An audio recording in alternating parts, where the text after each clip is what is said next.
Chrystia Freeland's resignation from cabinet leaves Prime Minister Trudeau without a key minister on cross-border issues.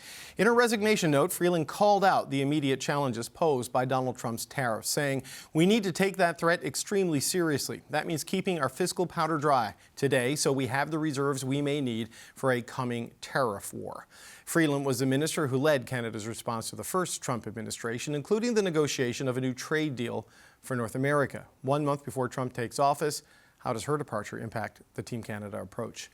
Marc Miller is the Minister of Immigration, Refugees and Citizenship, and he joins me now. Minister, it's good to see you. Thanks for being here today. Oh, thanks for having me on. You heard from Chrystia Freeland in her resignation letter. You heard from the Prime Minister last night. Do you think Justin Trudeau intends to stay on as Prime Minister based on this move and the calls for him to step down, and do you think he should? Look, I think he should stay on. I agree with, absolutely should stay on.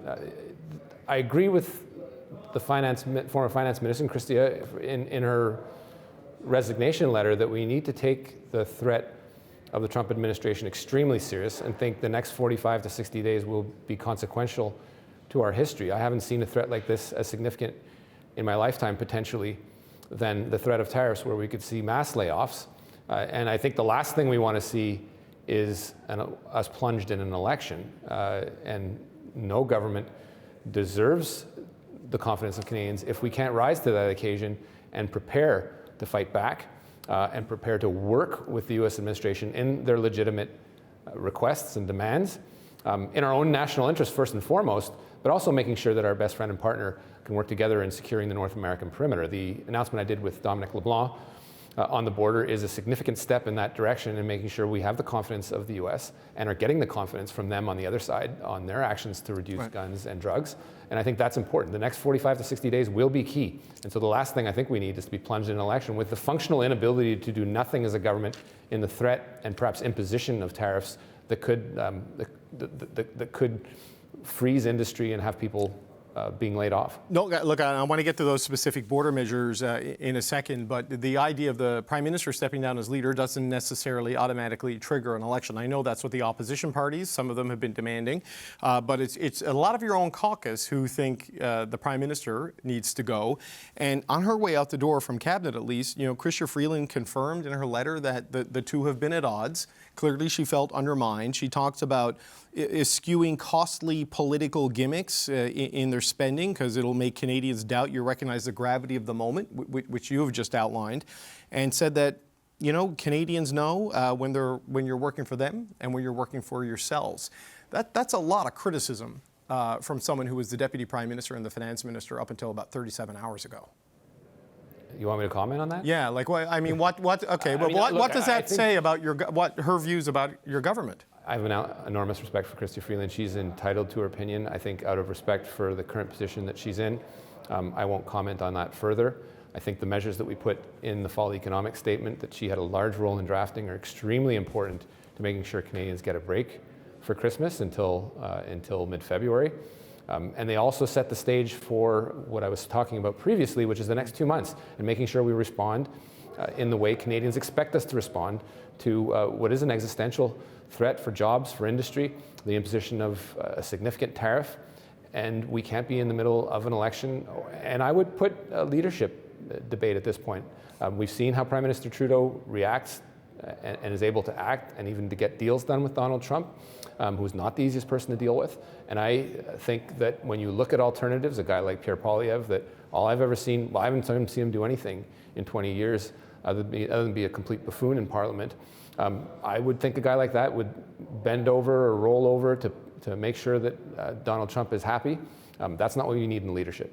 No, well, look, your government can rightly point to handling the first Trump administration with a high level of success by most assessments.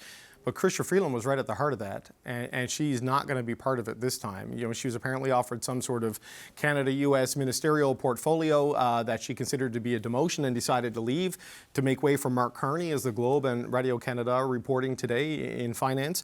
Now it seems that neither will be part of that team. So what does the loss of the Deputy Prime Minister, Chrystia Freeland, mean for your ability to deal with the Trump administration going forward? Well, I think in fairness to her skill set and what she brought to the table, it's a significant loss, and let's not underplay that. But we do have a lot of talent on the bench within Cabinet that can step up Everyone knows what Dominic LeBron brings to the table. We have other members in caucus that can also step up, and indeed in sort of that elite sport that is being in cabinet or being in caucus, there are people that are ready to do it and ready to fight for Canadians, and I would expect that from my colleagues. Just a last question on this before I move on to the border. I mean, how do you think Canadians should look at this, though, that the Deputy Prime Minister and the Finance Minister leaves with this withering criticism and warnings in that note? I mean, you talk about the stakes of the next 30-odd days, which are very clear, and the person who is the number 2 person in government is going out saying, you're running the risk of really blowing this, is how I read that letter. How do you reassure Canadians that that's not where you're headed? Well, I think Canadians will be able to judge in the next couple of months what a response looks like. I think they should obviously draw their own conclusions. I think everyone needs a break over Christmas as well, and should be probably talking about other things and having a couple drinks if they want. But this is an opportunity, and it is a very important opportunity for us to show Canadians that we are rising to this occasion. I've been critical of premiers for being selfish on Team Canada. I think we all have to give our collective heads a shake, stiffen up, move on, and make sure we're focusing on the threat at hand. Do you think the Prime Minister has the credibility on both sides of the border with everything, though, to do this? Like, Trump is mocking him, calling him the government of Canada. I know he is the troll in chief as well as the president-elect, so I get that. But, you know, there is a serious drop in confidence in this government by every public opinion measure going into this particular moment. You know, I think nothing, I've said it feels like we're living in an episode of South Park, but in all seriousness, I think nothing would make the incoming administration happier than seeing Prime Minister Trudeau depart, because they know what they're dealing with and they know what they get with him. But I think he's also a guy that's shown that he is, despite his differences of views, some profound, able to get things done and able to work with a government and an administration that he doesn't necessarily share the same wavelengths on. So I have confidence. Okay, I want to switch to the border. I want to bring the audience up to speed on some of the measures, because the government laid out its plan to spend $1.3 billion to secure the border, and part of the government's response, of course, to Trump's tariff threat. New measures include 80 detector dog teams, 24/7 drone surveillance, and a new task force of helicopters, drones, and mobile service towers. It's an important step to show Canadians and our American partners that we share their concern around border security and border integrity. Okay, so that was Dominic LeBlanc. You were standing right behind him, so obviously you know who that was. He said he had a conversation with the incoming U.S. Border Czar, Tom Homan, on the border plan. What's your read of how the Americans are viewing the measures, which also include some changes in your department that you rolled out today? Yeah, and to your point, Dave, we've been looking at this for a couple weeks. And preparing this in some detail. Dominic had the opportunity to speak to Mr. Homan yesterday. It was a much more positive call than what we even expected. I think there's some agreement, and again, despite some ideological differences, that this northern-southern border, if you're Canadian, shouldn't and can't be an issue that is problematic to both sides. Some real recognition of that. So that's important. It doesn't mean it doesn't come without work on our side, which we announced today, whether it's a new strike force on fentanyl, whether it's enhanced drone and surveillance to make sure that people aren't going across the border in an irregular fashion, and that we are doing our job on our side. But also, we will need some confidence for the U.S. that they're doing stuff on their side of the border with respect to guns and drugs. And those are serious concerns for all of Canadians. This is foremost something that will be done in the national interest. On my side of the fence, or in the role that I play as the Minister of Immigration, I've taken some significant measures to get rid of some of the irritants that exist at the border, get rid of a concept called flagpoling, which means that people come, and this will prevent 50,000 people from coming to the border, just turning around and getting their documents stamped. It takes away resources from more important things. That'll get done. Introducing some asylum legislative measures that are extremely important to make sure that our asylum system is resilient in this day and age, including building on some of the measures that I've been putting into place since June that has resulted in an 84% decrease of what has been signaled at the border as being of extreme concern to the U.S., that increasing migration from north to south. The measures I put into place this summer are working, including the Mexican visa earlier on, but we have to be constantly vigilant in making sure that we're doing Right. our job on our end of the fence, but we also have some expectations with respect to them, and that'll be an ongoing dialogue. Okay, so but help me understand how you came up with this plan. Is this something that is entirely a made-in-Canada approach, or did you have a back and forth with the incoming president, so his picks for the administration to say, okay, we're thinking about this, what do you think, what would you like to see? Was it a negotiation, or did you come up with something to present to them as a proposal? I think the foremost thing we did was to look internally to see what we already had some communications with the current administration that had identified these issues. This isn't something that's changed simply because Right. there is a new administration, perhaps accentuated, but we knew the work that we had to do. We knew the concerns with respect to fentanyl, for example, and the need to have more folks at the border monitoring the situation on the northern side of the things for the Americans, and that made sense. So easy to tie the lines between the dots and make sure that that is a package that will give some satisfaction to the Americans that we mean what we say and we can implement it in a relatively short period of time.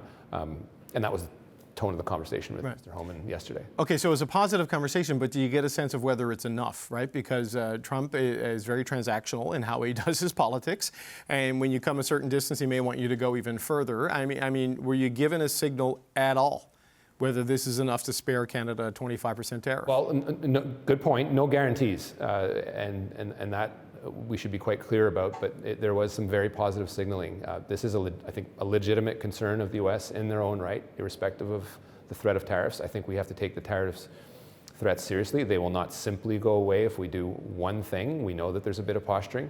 Nothing's happening before inauguration day, but we have to have all our ducks in a row, including going on the offense when we need to do that. And I think that is something that Canadians should be focused on over the holidays and over the first couple of weeks of January.